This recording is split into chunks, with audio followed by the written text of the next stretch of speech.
Okay, welcome to the thing we're doing. I think for this sizing I can fold. What thing are we doing? We are doing Poker and Podcasts, episode 5. Sorry, I'm still chewing.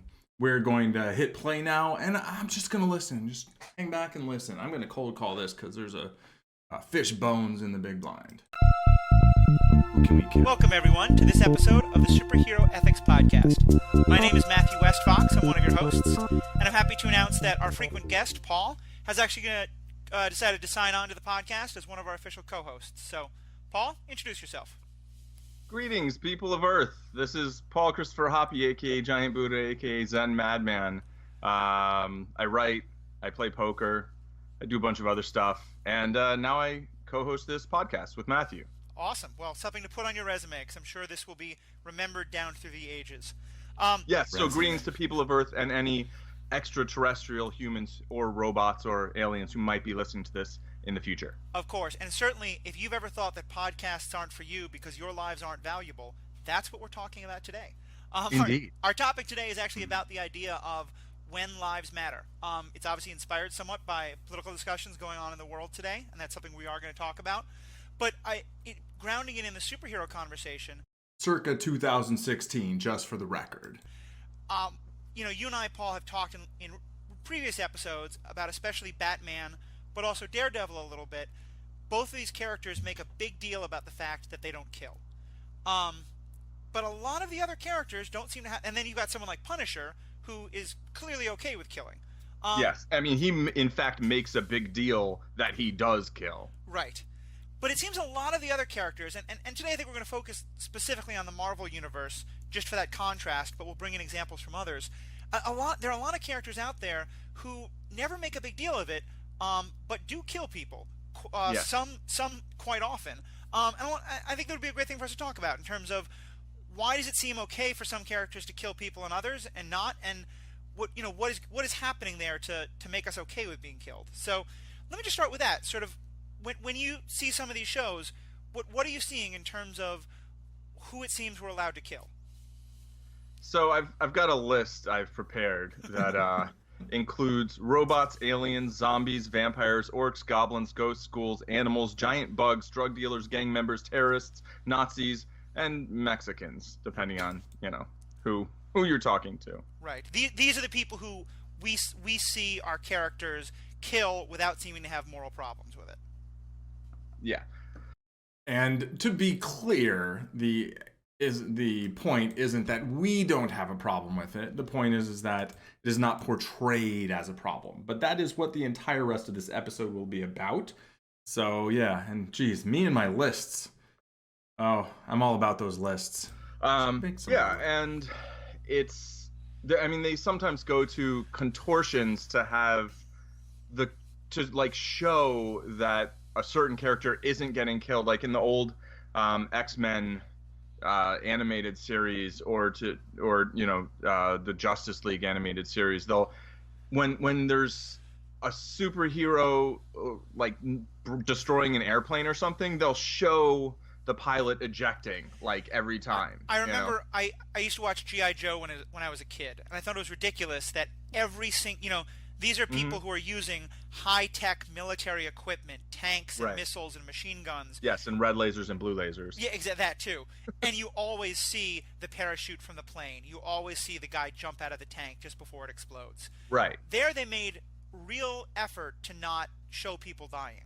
But I was watching Avengers this morning, and first of all, aliens are on your list. We see all of our heroes killing aliens by the hundreds. But there's even a scene early in there's two scenes that really struck me. Very early by the way, spoiler alert, we're going to spoil pretty much everything Marvel has ever shown on TV, and probably a lot of other things too. Yes, a lot of Justice League episodes, so just, Star Wars watch everying first. Yes. And then, okay. Star Wars might get spoiled, but especially, spoiler warning, any Marvel TV show or movie. But so in the Avengers movie, early on, Hawkeye gets mind controlled by Loki.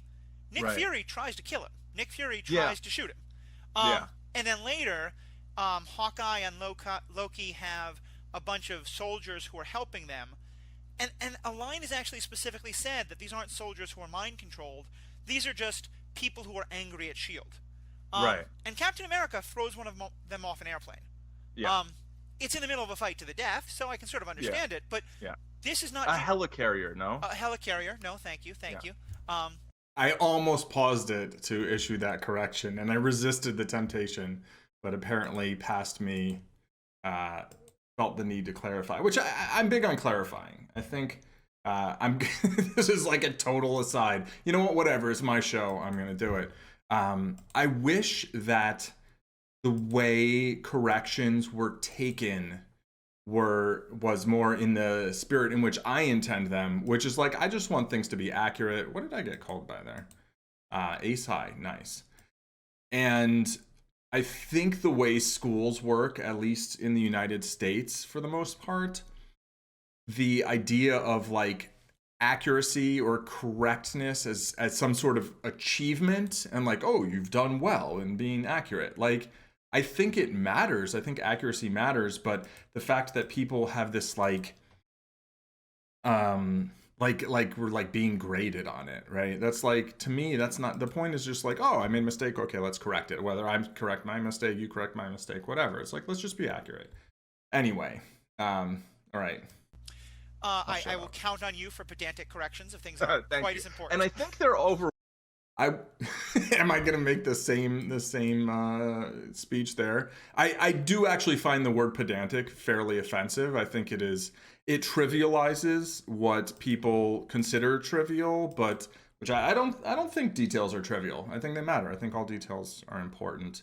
And the term pedantic, I think, implies a certain sort of like, oh, look at this, but like, that's not the point at all. The point is like, let's just be accurate. Water, so like, maybe he's a good diver. Well, possibly. And that is certainly something we can get into as well, the idea that often we show characters rationalizing that they're not really killing people. But yeah, so here I think there's a pretty big change from the stuff we grew up with to today. Our heroes are killing people pretty frequently. Yeah, well, just to say, the stuff that we grew up with, you mean specifically like superhero stuff? Yeah, because in action movies, like, people got blown up a lot or shot. Sure, Bruce Willis was killing people all the time. Star Wars. Right, exactly. And I in terms of Nick Fury trying to shoot Hawkeye, Nick Fury's not a superhero, he's a super spy. Right. And spies kill people, I guess. I don't know. Except like Michael Weston doesn't do it unless he absolutely has to. That's a Burn Notice reference for anyone who hasn't watched one of my favorite shows. Fantastic or show. one of our favorite shows. Yeah. So, but I think there is sort of a distinction there between the militarism or paramilitarism or whatever of like Nick Fury, Hawkeye, Black Widow. Right? I mean, Black Widow is an assassin by trade, right? And even Captain America is a military guy, sort of, right? I mean, he's a skinny guy from Brooklyn who got experimented on and obviously is a superhero, but I think that's sort of actually an evolution for him, right? And in a way, I think Avengers is kind of the beginning of that turning point, where he goes from being a military, follow orders, I'm in a war, sort of fellow, to then where it takes a sharp right turn at Winter Soldier, and he's all of a sudden he's just clearly, this is a superhero who's decided he's going to make up his own mind about how to go about things, because he's he's lost faith in kind of the chain of command and stuff. And and so I do think there is that kind of distinction between like the sort of militarism or the government entities and the the people who are like, I'm a superhero, right? That are like private citizens. Yeah, I mean, I can see that, especially, I think kind of in two ways, because in a way to kind of link in Batman here as well, who isn't a superhero per se with the powers, but I think you could definitely say that, I mean, I would hope everybody has a moral responsibility involving, when they use lethal force, and certainly, the police and military having that responsibility is a big issue today. But even more, I guess, in these shows and movies we're talking about, there's something to be said for once you start to have superpowers, now it becomes even more important that you're really thinking about how am I using these powers and am I using them irresponsibly? You know? Right. If you're a superhero, killing becomes that much easier. So is it even more important that you're thinking seriously about who are you killing and who are you not? Or for someone like Batman, like if you're going outside of the law, or you know, you can say the same about Black Widow once she kind of goes rogue. Once you've decided you're going to sort of go outside of those establishments like the military or the police or the government, now you're not accountable to someone else, and so now you really have to be responsible for, you know, when are you deciding that killing is okay? Right. Yeah, and it is like the sort of once a character leaves the chain of command or just starts off not being in it, they have a greater degree of personal accountability and agency, really. Right. You know, they're making their own decisions. Am I going to do, you know, am I going to use lethal force here? Am I not? And whereas I think, you know, I mean, I guess maybe getting into the whole like real world politics of it a little bit early, maybe, I think one of the problems with the way government officials use lethal force, whether those are police officers or whether those are you know, soldiers or drone pilots or whatever, is that those individuals, I think, are often not necessarily thinking entirely of themselves as making their own choice in that moment. And I think a lot of people at large aren't thinking of those individual people as making that choice in that moment, like on their own. And I mean, there's honestly, there's an element of truth to that, right? Because there are other people who are involved in those decisions, who are involved in the training, setting policies, in holding individuals accountable or not holding individuals accountable, and then not necessarily holding people accountable further up the chain of command either. So, you know, with... At what point do you say the problem is the soldier, and at what point do you say the problem is the general who ordered the soldier? And at what point do you say, like, how can we both say, you know, that there's a distinct problem of individual police officers doing terrible things, but that there's also a larger issue with what they are doing is acting in the way they have been trained to, and the problem is just as much that training and that mentality that's undergirding the whole institution. Right, and it's not... I think people often see it as an either or. Like, if you start assigning responsibility, blame, accountability to the institution, then you're removing it from the individual. Yep. And to me, I feel like it's not like, okay, there's one unit of blame and we can either put one unit on this one person, one unit on this other person, one unit on the system, or we can go like a third, or like 50-50 and leave one of them out. But it's like, you know, you can put all of it on all three, or you can understand like maybe the other factors do kind of mitigate the amount of responsibility an individual or a system or whatever. And it's just, I feel like it's truthfully a very difficult conversation to have, and I think people are very bad at having it. Yeah, I think it's always, like, not always, but in general, I think, like, just 100% everyone's fault. Like, I mean, for the people directly involved and the system and all that stuff, like, it's always all the things, and there's no reason to basically look at one and act like, oh, this is the one, and that like takes away from the others. How much do I want to bet here? I want to bet a lot. Bet a lot.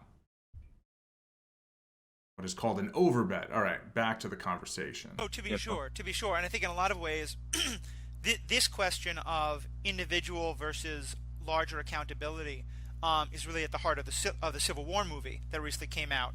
And that's one I would love for us to go deeper on, because I know that you and I see things differently. And once you ever write that article about Team Cap that you've been promising for more than a month now, everyone tweeted. Keeps using this word promising, and I'm not sure that there was a lot of promising going on. It was more like talking about considering, but you know, we'll let it slide. Hit him, stroke his ego, tell him how much you want to hear a defense of Team Cap. Yeah, but now it might be Cap with a K. Well, that too. Yeah. I have no idea why, but I'm going to move right along. Kaepernick, bro, come on. Oh, okay. Yep. Did I just say bro? Can we start over? Can we start the? No, okay. Let the bro be stricken from the record. No, I won't. But yes, we are both on Team Kaepernick in that regard. even though it pains me to be on Team any 49er. But the point was, so I think what we've established there is why it's important now for these individuals who have broken away from the institutions to do their own moral reasoning about when they can kill and when they can't. Which I think is always important for the people who are inside the structure as well. And I think that's the problem, is that people consider themselves as being part of said structure and then, acts like they don't have responsibility for their actions because they're just following orders. So the structures, basically act as like an umbrella that protect people from personal responsibility. And it's more obvious when you don't have somebody above you that, like, yeah, you're responsible for your own actions, but you always are. Just sometimes they are made under duress. And to me, what I think is really interesting is, we have a couple of characters who clearly do that. We have an awful lot who don't. Like Captain America. Like, a better example maybe is Iron Man. Because I was actually thinking one group we could add to your list is Afghans, or people the United States is at war with. He kills an awful lot of people in Afghanistan. And they're portrayed as in Iron Man 1. In Iron Man 1, right? And they're portrayed as bad people. But that's kind of what I wanted to get at. Is it seems that my impression is, in the TV shows and movies where you don't see the character moralizing over should or shouldn't they kill, what happens instead is a pretty strong effort to tell us that the people who are being killed are worthy of, like, they don't have full human worth, and thus it's okay to kill them. And that's where I at least think this is really interesting and kind of problematic, and kind of the meat of what I wanted us to go into. So I kind of want to just start there. Like, what do you think of sort of what we see happening when our heroes are killing people without much thought? Yeah, I mean, not the best message. I'm gonna agree there, and we can circle back to the meat of it. But which is the point that'll come up between myself, my carnivorous self, and my vegan friend here. A little foreshadowing. But that's to sort of give a little callback to last episode with Desperado.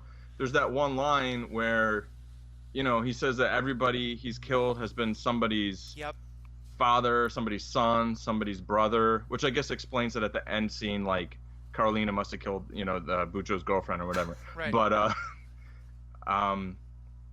But he's like saying that throughout the movie, it's like, okay, these are, the bad guys. They're quote unquote world-class turds, as Steve Buscemi's character Buscemi calls them, but at the end, it's like, he killed a bunch of people who, like, maybe had it coming or whatever, and I mean, we've discussed, like, maybe it's like a little easier for American audiences to be like, "Yay, you killed all those people," like, because they're Mexican, or like certainly though because they're drug dealers or gang members. I mean, I'm really glad that you, in a kind of questioning but serious way, added Mexicans at the end to your list, because I do think if that movie was about a guy named Robert Butler, who was a meth dealer who ran the meth trade in a small rural city, in a small rural town in America, where the whole police department had been bought off, I don't think that movie is received in anywhere near the same way.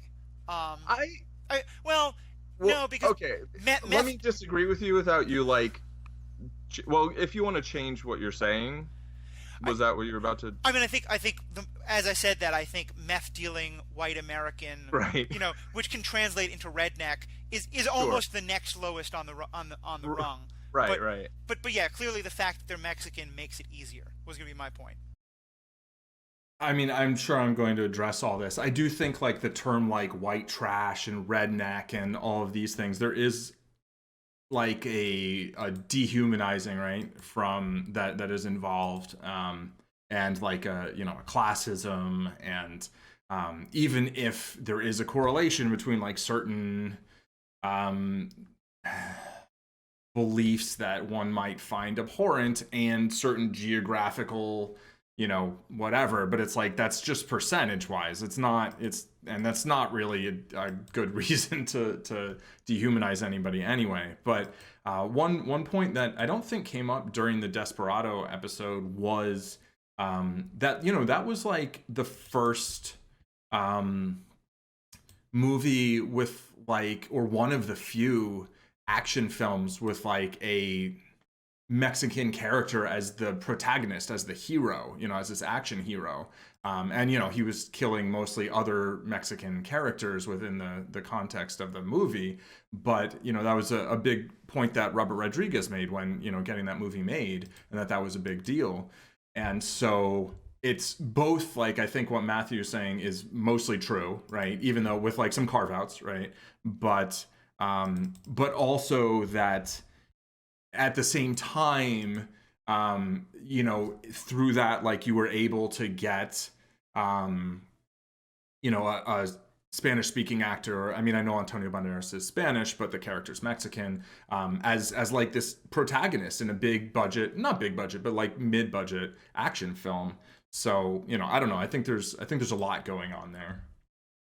Yeah, and I mean, so I definitely think that there are a segment of people, or a number of people, whatever, that there are people who will see, you know, a Mexican drug dealer getting shot, or hear about maybe Filipino drug dealers getting shot, or in the United States seeing black drug dealers getting shot, and think like The Wire, and feel differently about it than if they see a bunch of, you know, white drug dealers getting shot.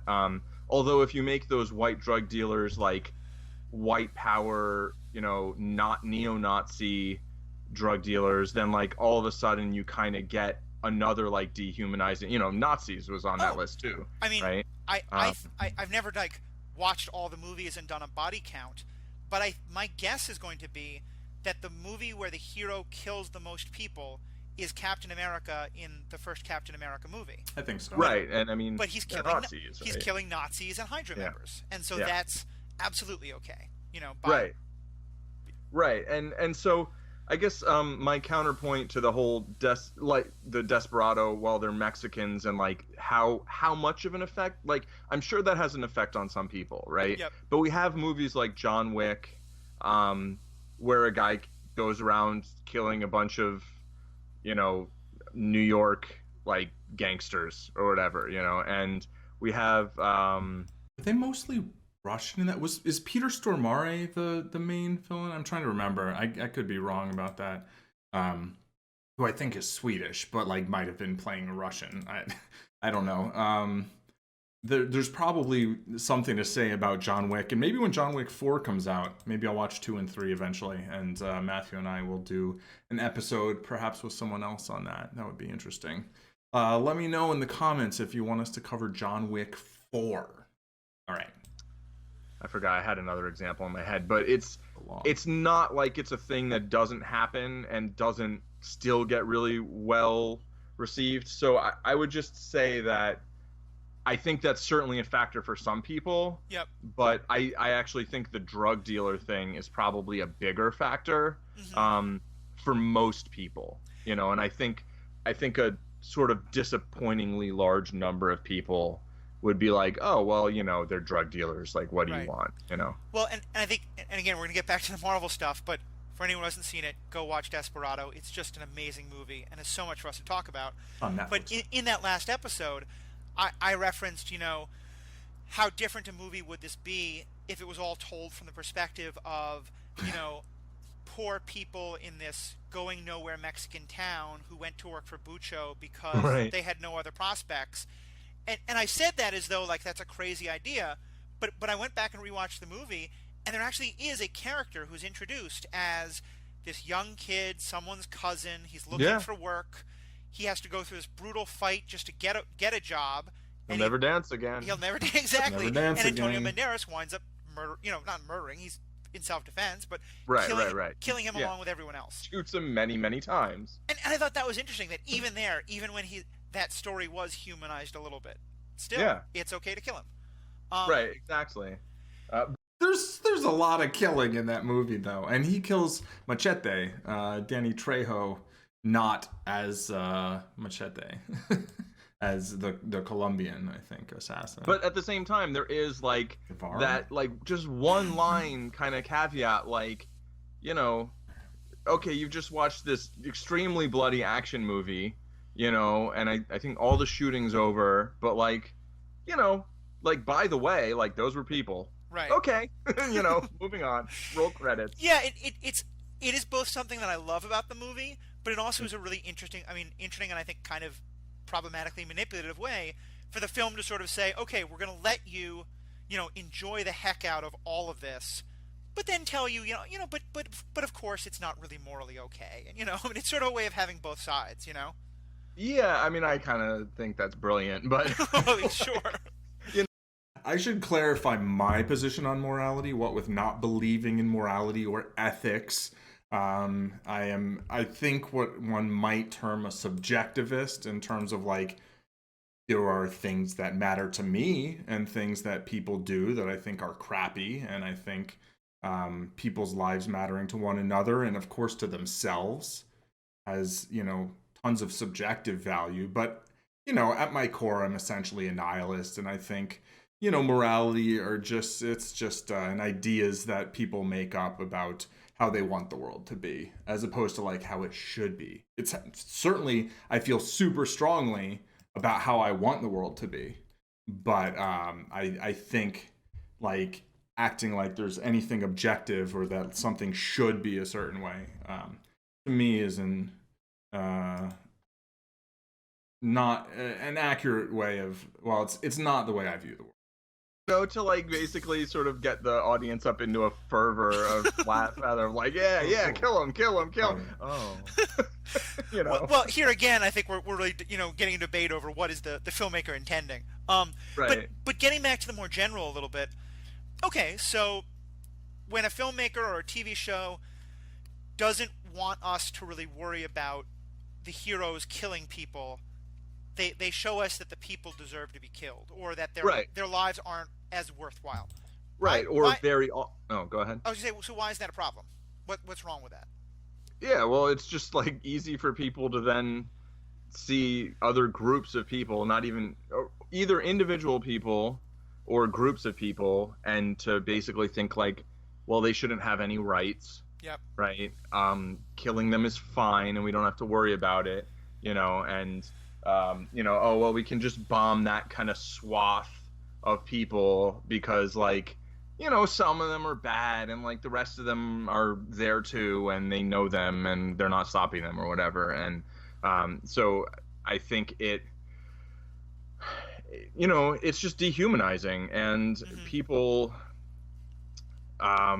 just spend, I think, too much time thinking of other people not really as people and just as like they see one action. People see one action of another person, or even one sort of set of behavior, like things, they do this particular type of thing, and so then like all of a sudden they're a monster. Right. And it's like, well, maybe they're not. Maybe like those things that they do that you don't like, maybe those are terrible, horrible, absolutely despicable things, right? That nobody should do and nobody should have happen to them or done to them. But that doesn't necessarily mean that that's the entirety of that person. And looking at, I think the trouble is that people often, they like, in this idea of justice, right? They're thinking like, well, if I, and you wrote something on this, right? About, like Orange is the New Black, yep. I think, right? Where people think if you see someone do something horrible and then you think about them as a person, and maybe even you think about how they ended up becoming the sort of person who does the things they do that you just can't abide by, right? Right. Then they think, okay, well now I have to like absolve them for those things they've done, or I have to forgive them, or I can't hold them accountable. No, you can look at a person as a whole person and still hold them accountable for the things that they do. The same way when you see someone and they do a bunch of great stuff and then they do something bad or something that you normally might even condemn someone else for, like they'll be like, oh yeah, no, that's not that, they didn't really do that, or well, here's the excuse, or blah blah blah. It's like, right, no, hold them accountable for that thing. How long did it take for people to really believe that Bill Cosby wasn't just a lovable dad that we'd all seen? And I think you're absolutely right. And I again, we're delving into the politics because I think what I love so much about these shows is the way they make us mirror things happening in our real world. To me, that's the essence of what Black Lives Matter is supposed to be about, and is about, that so many people don't get. Is it's not saying that they matter more than any other life. It's saying that in the same way, like some of these movies and TV shows work to tell us that a particular group of people aren't as valuable or their lives don't matter, that we live in a society that has done that with Black lives for quite a long time, has continued this idea. So I think that's why it's so interesting to get into this question in the movies and TV shows, because look at how is it reinforcing that kind of idea? What's the connection? And I know you want to talk about this, so this would be a good lead in. Like, what's the connection between any of hundreds of movies like Desperado, like John Wick, where people who are only labeled as drug dealers, all they are killed by the dozen in the name of justice, and now we've got a national leader in the Philippines who's doing exactly that. Do you want to give a short explanation for those of us who aren't up on the news in that part of the world? What's happening in the Philippines? Right. So the Philippines elected a new president who's both Duterte is his name, right?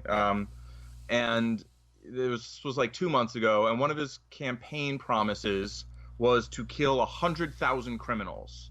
Yep. And the murder rate is pretty high in the Philippines, and there's violent crime and there's big drug problems, I guess is how people say it. I have a drastically different notion of how to deal with drug problems throughout the world, from I think pretty much what most of the world does. But he said, he's been called the Trump of the Philippines, or the Punisher. I mean, people call him the Punisher. Yeah, that literally is a title referring to the comic book and now Daredevil character. Right.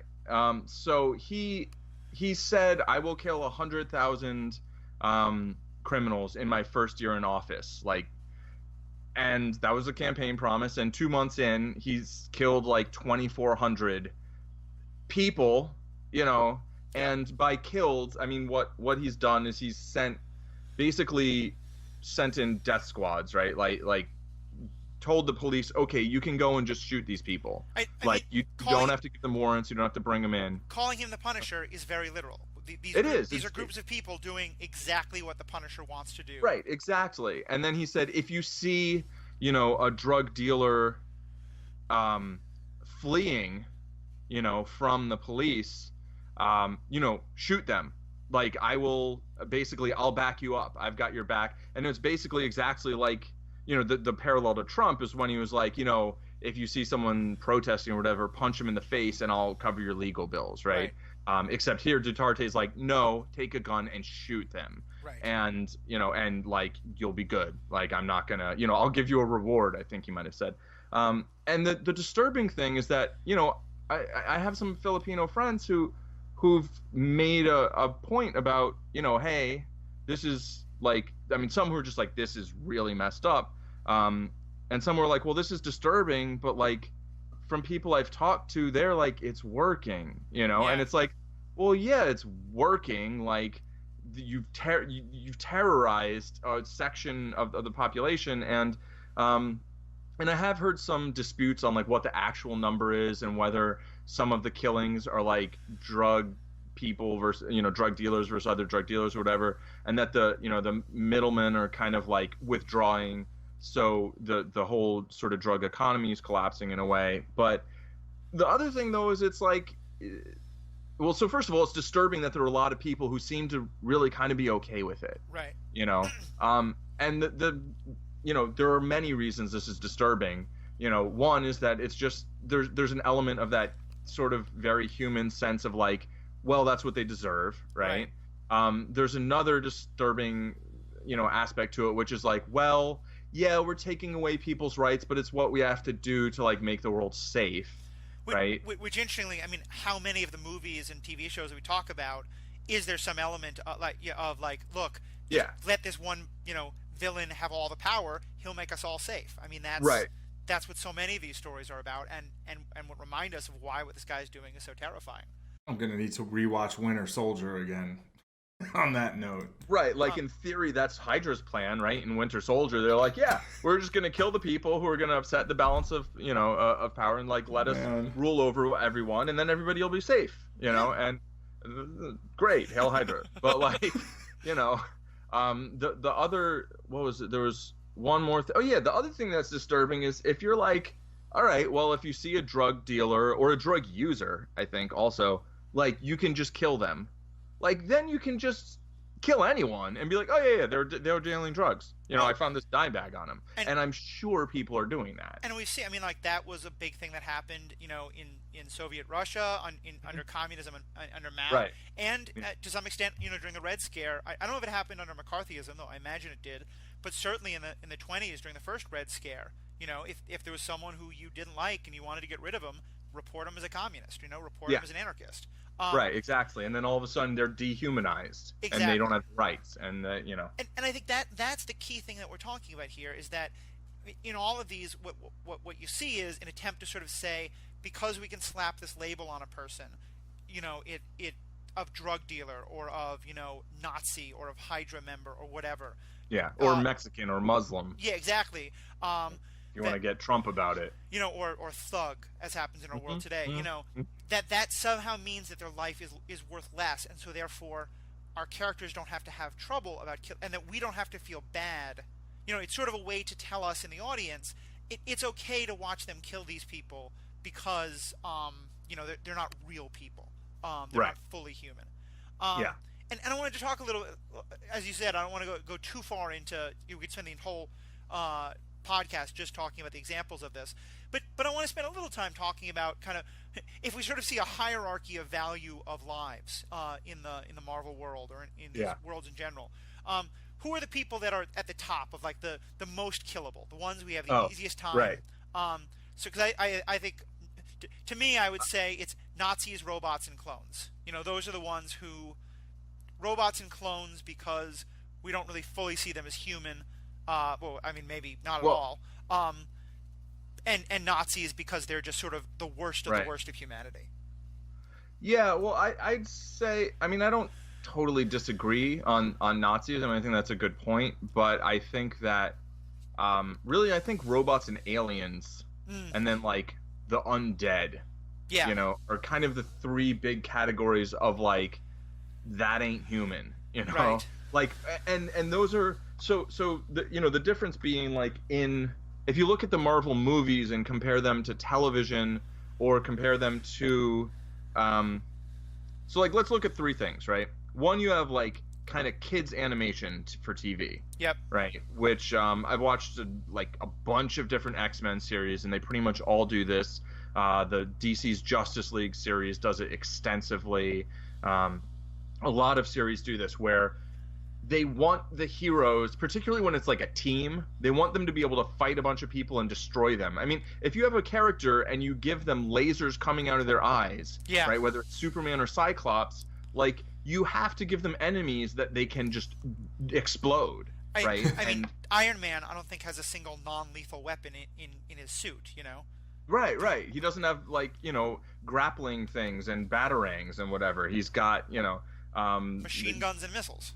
Yeah, and I mean, War Machine's an even bigger example of that, right? Sure. But so with in the kids' TV realm, you can't just take humans and dehumanize them and have the characters killing them. They won't do that. So if they blow up a plane, someone will parachute out of it, or they'll give them some kind of crazy technology that they can destroy and then the person can eject, or they'll have them fighting robots, aliens, or in some cases undead, but undead actually is even more human than like robots and aliens. It's like, oh, these are bad aliens from outer space, we can kill them, right? And oh, they're robots, we can just destroy them, it's no big deal, right? They're just programmed. So like they do that in television. Then the far other end of the spectrum to me is, and by television I mean like animated, kind of kids oriented, although like not just for kids. The far other end of the spectrum is like Marvel, Netflix, right? Daredevil, Jessica Jones, where you really see the characters wrestle with this question of should they kill or shouldn't they? Right, exactly. And I mean, it's interesting because like Daredevil's very much like, I don't want to kill this guy, but I feel like maybe I have to. and like I really do like hurting people, but like I don't like that I like hurting people. I feel guilty about it, right? And then Jessica Jones is more like, oh, I want to kill this guy, but I'm not going to because he, there's this leverage kind of situation where I want to be able to prove that he did this thing so I can get this other person acquitted.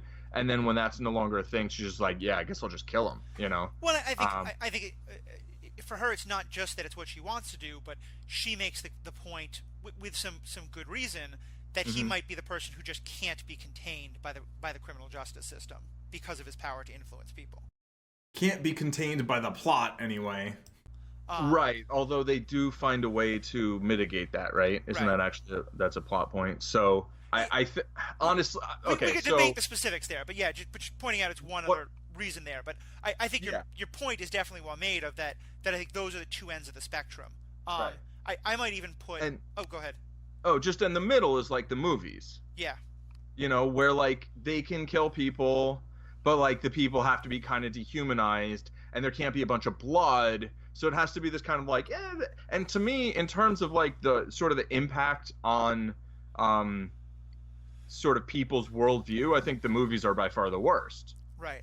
In that regard, right? Because it's like, while I actually think like maybe we should treat robots and aliens like people, like I think we should treat wolves like people, like, but I certainly think that if you're going to have your main characters bumping people off, like it's probably better if you at least take a minute to be like, to either be like, oh shit, that's a lot of blood, right.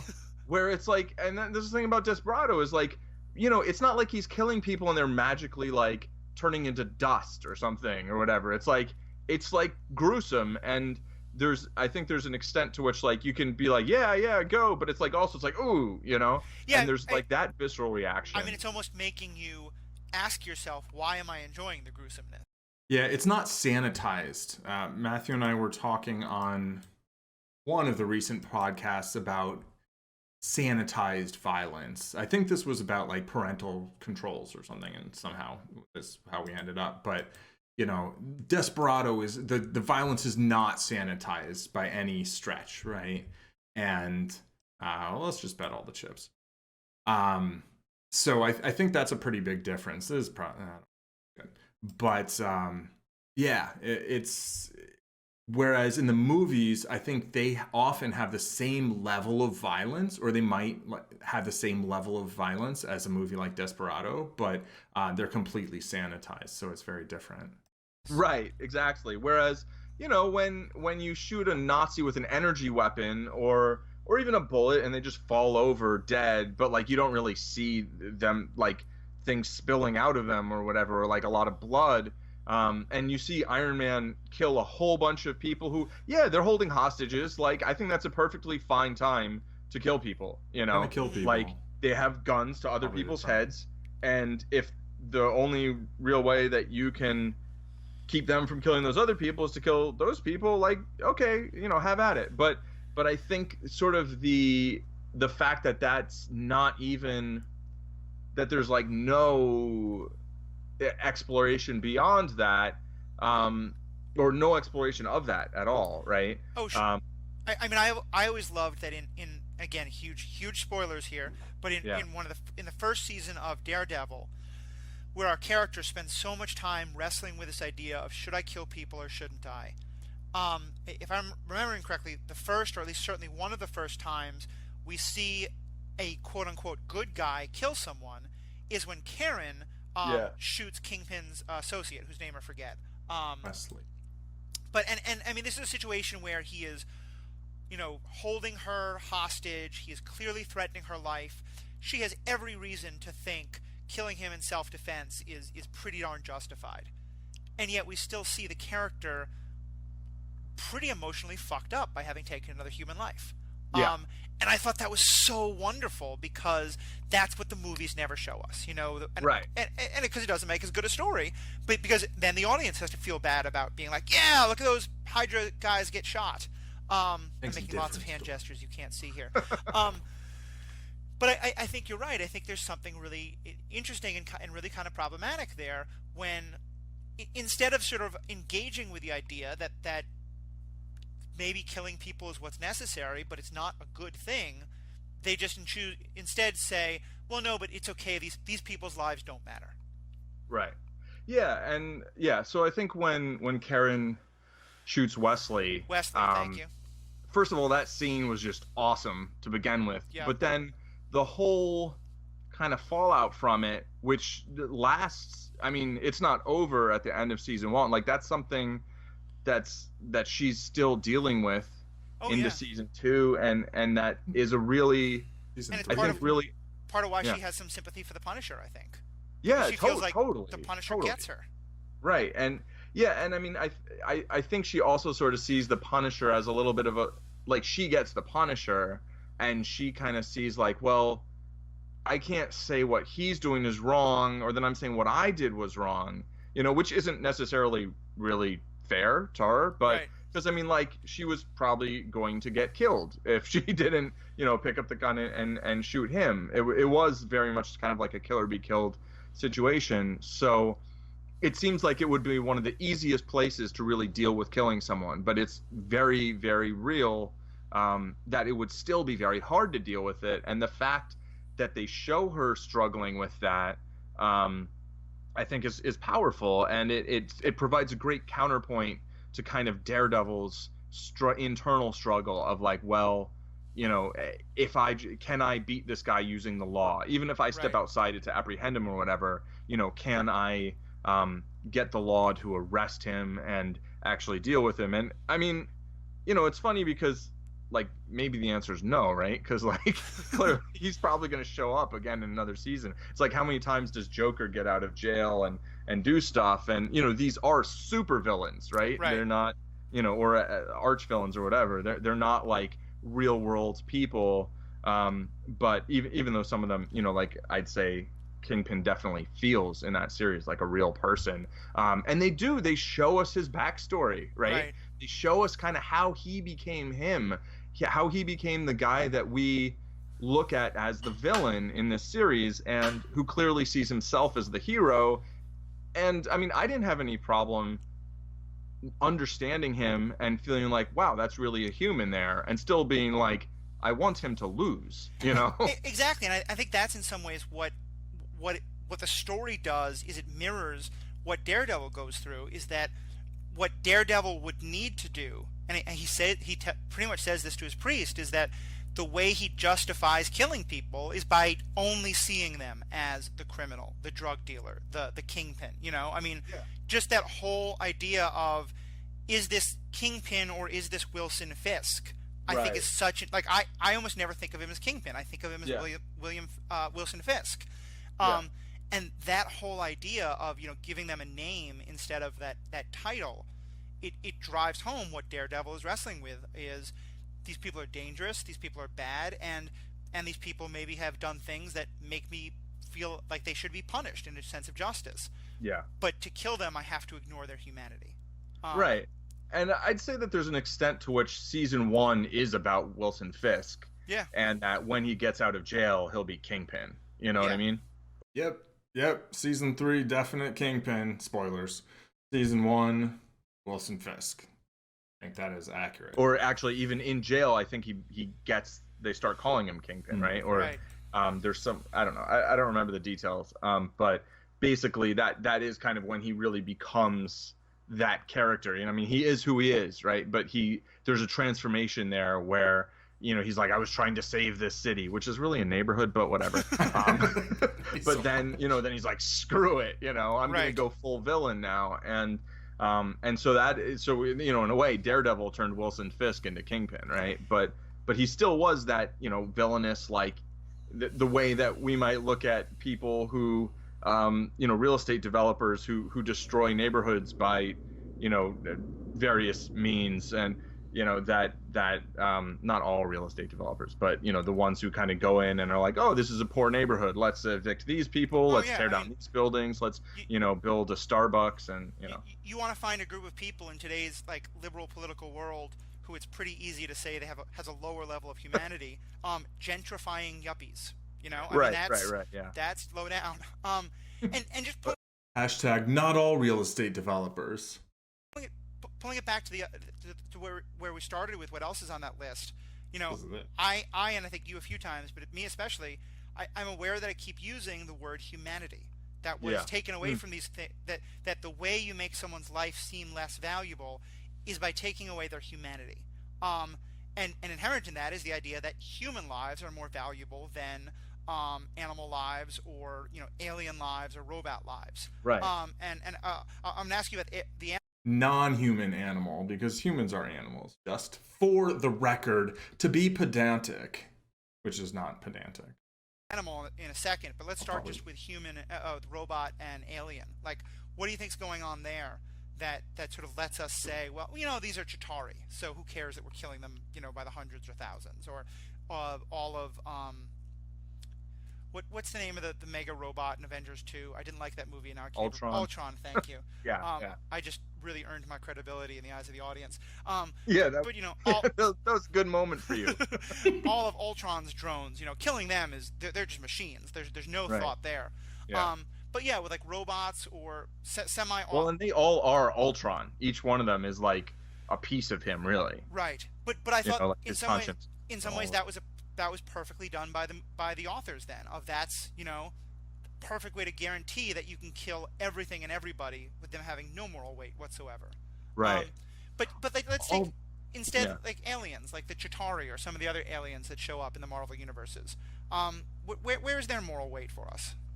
Right. So first of all, I would actually, just to give a little bit more credit to Age of Ultron, which I know I liked infinitely more than you did. This is correct. But the scene where Vision kills the last physical incarnation of Ultron, yes, actually is very much respecting his intelligence, humanizing. Mm-hmm. Yeah, but Vision, I mean, they are the same sort of life form in a broad sense, right? Right. They came to be in the same basic process, and so there's an empathy there between the two of them, and I think that's sort of a powerful moment, and I think it speaks a lot to sort of the idea that humans don't see a robot as a human, right? Right.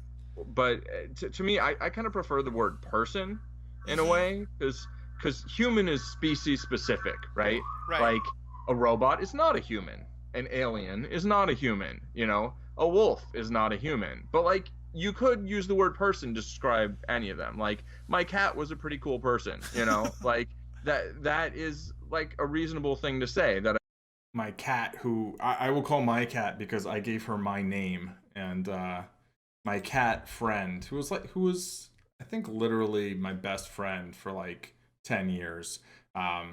Not in like a sad I didn't have any friends way. Like, I had a lot of really, really great friends, but my cat was arguably my greatest friend. My cat friend. I think a lot of people would be like, yeah, okay. But for me, that it's not saying it's a human. It's like obviously a different species, but in terms of personality, we got along a lot better than some people. Thor and Loki are both people. Right, even exactly. If they're not humans. Yeah, they're not humans. They're Asgardians, Though I think, but I mean, because to me, I will grant you, I think you're very right about Ultron. I mean, I still think it's a bad movie, but you're right about there's a moral. One of the most underrated MCU movies, in my opinion. Scene there, and that vision. In some ways, maybe you could say that both of them are. I don't want to even say artificially created lives, because I mean, there is a process by which all life is created. But they're still, I mean, they are created in a way that is distinctly different than most other life is created. And so there's a way they connect to each other. But in the alien aspect, I mean, one thing I see all the time, and it's the 50th anniversary just yesterday, so I want to really give a credit to Star Trek, which did a fantastic job exploring this question, but a lot of other shows don't. An alien generally seems to have a lot more moral value if they look a lot more like us, Oh, totally, yeah.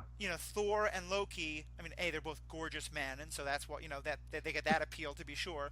But also, I mean, they look human, just supersized.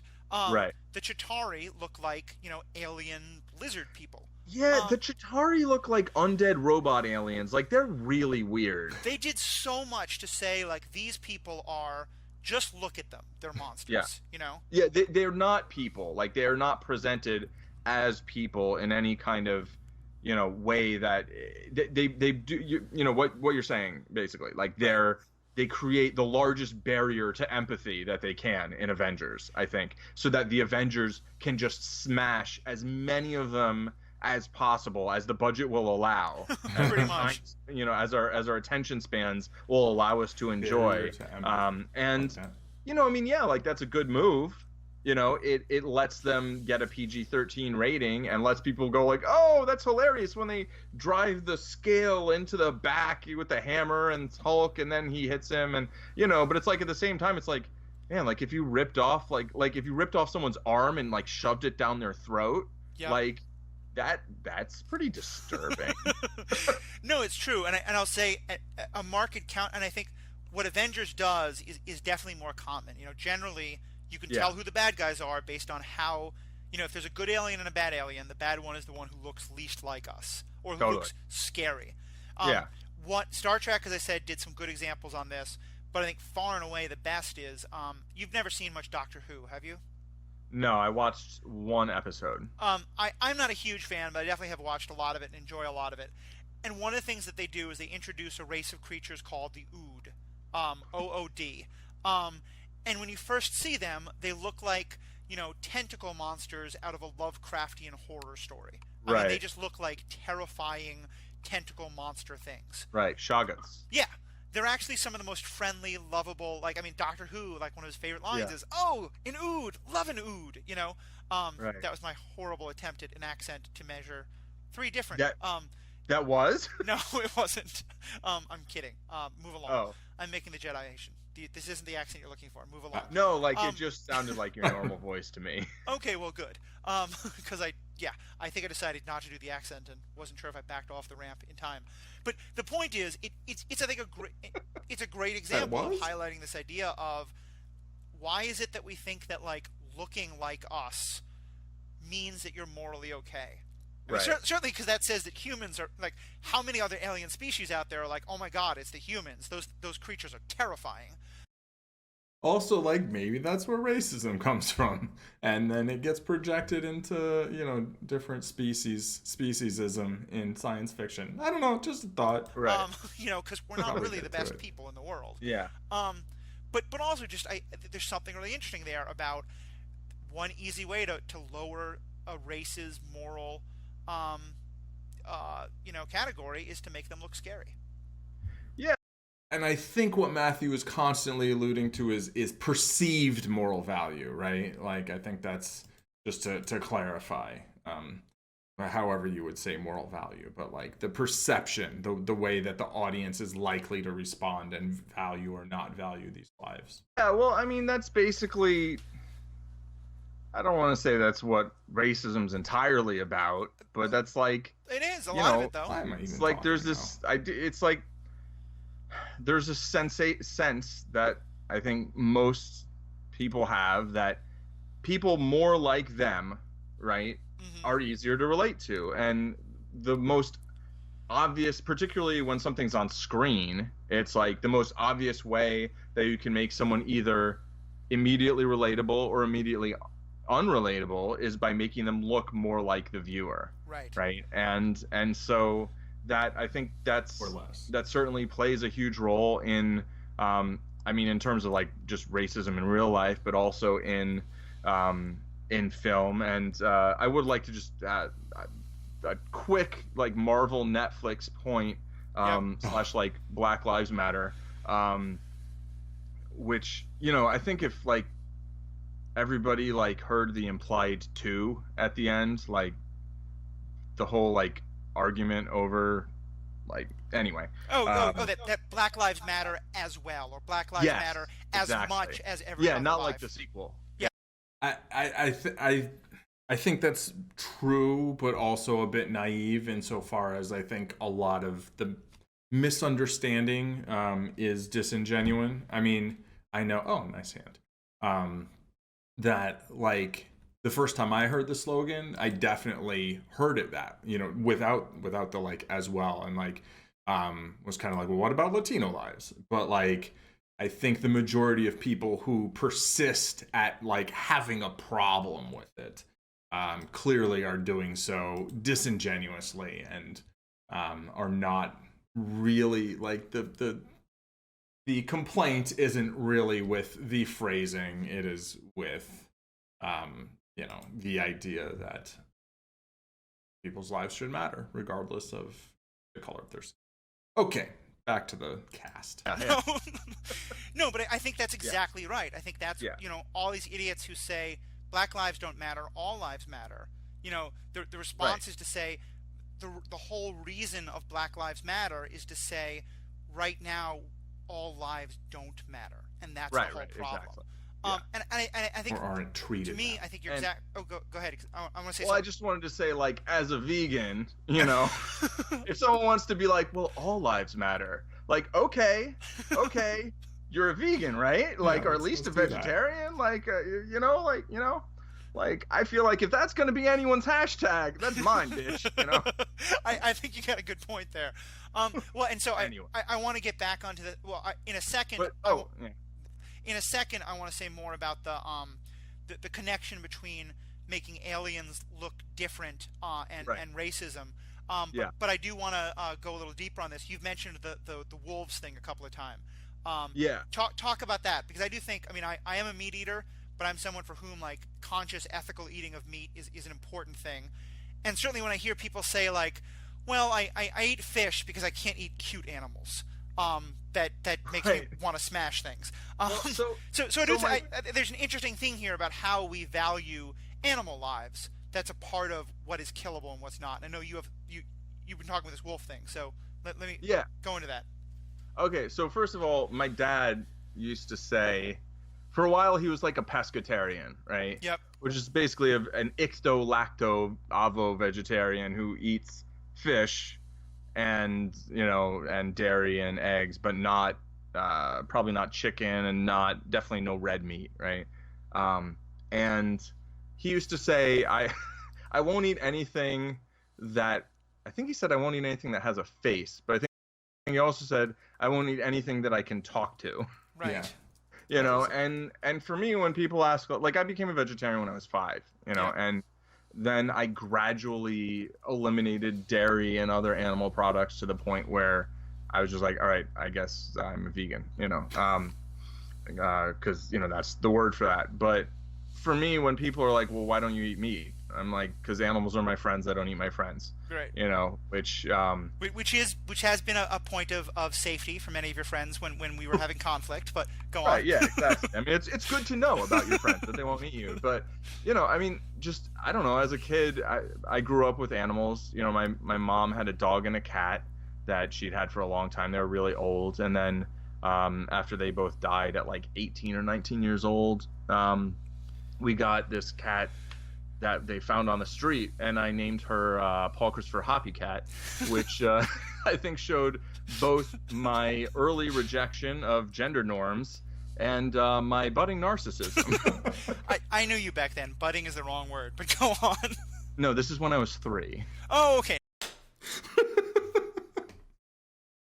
Oh dear. Never mind. Yeah, actually, no, you knew me when I was fully a fully realized narcissist. Okay. But no, and I mean, she was my best friend. I mean, I had other human friends like who were also my best friends. You know, I mean, through my life, I'd say, out of the things that I consider myself most fortunate for, it's of having a number of people with whom, like, my relationship, I'd say, would qualify as like best friend for most people. A number of really, really good friends. But like, she was kind of like my first best friend. That like, she would sleep on my bed, and like we'd hang out. And one time I woke up and I was getting to get up out of bed, and she swatted at me with a paw, and I was like, what like, and then I sat down, and then I started to get up again, and she swatted at me again. So then I sat down, and then she like we just hung out. I was like, oh, I guess you're like, don't get up, which I mean, you could say is kind of abusive or like very bossy, but very bossy. The point is like, I see, obviously it's easy with like cats and dogs, right? Right. Who are like very personable animals, but or can be, but to me, like, animals are people too, and so like I don't eat them and all that, but also just to me it's like the idea of treating another species like it's so different just because it's a different species, and like there's a lot of other humans I can't talk to, right? Because we don't speak the same language, but I can gesture and we can like not kill each other, and so I feel like, yeah, humans are able to digest animals and all that, but at the place we are in the world now, it's like the same way humans don't need to be making war for territory and food and all these things out of anything other than basically greed or fear. Right. I just feel the same way about animals. It's like, look, we've technologically evolved past the point where this is something we need to do for survival, like thousands of years ago, or like, yeah, if you're on a desert island or whatever, like I said before, the thing I just said about friends notwithstanding, like if I had to kill everyone I ever knew in order to survive, like I would do it, and I would eat them if I had to, but like these are not, except the digestion probably wouldn't be so good, so like maybe not, but positions necessarily endorsed by this podcast, but go ahead. Right, yeah. Well, it's... Hey, I'm an official co-host now, Matthew. Huh? That makes it an official opinion of the podcast that killing and eating everyone somebody knew when stranded on a desert island or for survival is, it's a potentially ethical option. Oh, what is going on over here? This just escalated fast. I'll let it go. Could probably call. It's a personal choice, but it's, the point is it's like that when people come up with these like, well, what if you were on this island and blah blah blah. It's like, yeah, but I'm not on an island. I mean, right. I don't even live in Manhattan anymore. But it's like, it's like the world we live in. I think we can look around and just make decisions based on like what's actually going on. And yeah, and I think what you get at there is the kind of reasoning that we're sort of wishing to see more from these characters. Because like you and I have over 20 years of friendship had conversations about this quite a lot. I am a meat eater, and I see a lot of, I disagree with a lot of what you were just talking about. But what I can see for both of us is this is an issue that we are really thinking about and we're wrestling with in terms of what is the moral weight we give to animal life as opposed to human life. And I think that's the point you said about to me, saying that we're not going to relate to animal life, we're not going to value animal life because we can't relate to it, is where it to me goes completely off the rails. In that I totally agree with you, and that I think, right, like yeah. I recently saw a movie that I can't say was in any realm of good, but was interesting to this one point, called Jupiter Ascending. It's a sci-fi movie based on a book, I believe. Like I said, it's mildly entertaining, not a great movie, but one of the spoilers for Jupiter Ascending. One of the major plot points is that there's this other race of creatures who raise humans as a not even as a meat source, but as a source basically of a beauty product. Which sounds awesome. Yeah, that's so good. It makes so much better than just eating humans. I know, and it makes your first reaction is to be like, "Oh my gosh, that's the most horrible, terrible thing in the world." Right. And at one point, one of the aliens says to one of the humans, "But don't you do that with lower species?" Yeah. Like, to them, humans are, we've certainly, we use blubber from whales for years was a skin product, and we make soap out of horses and things like that.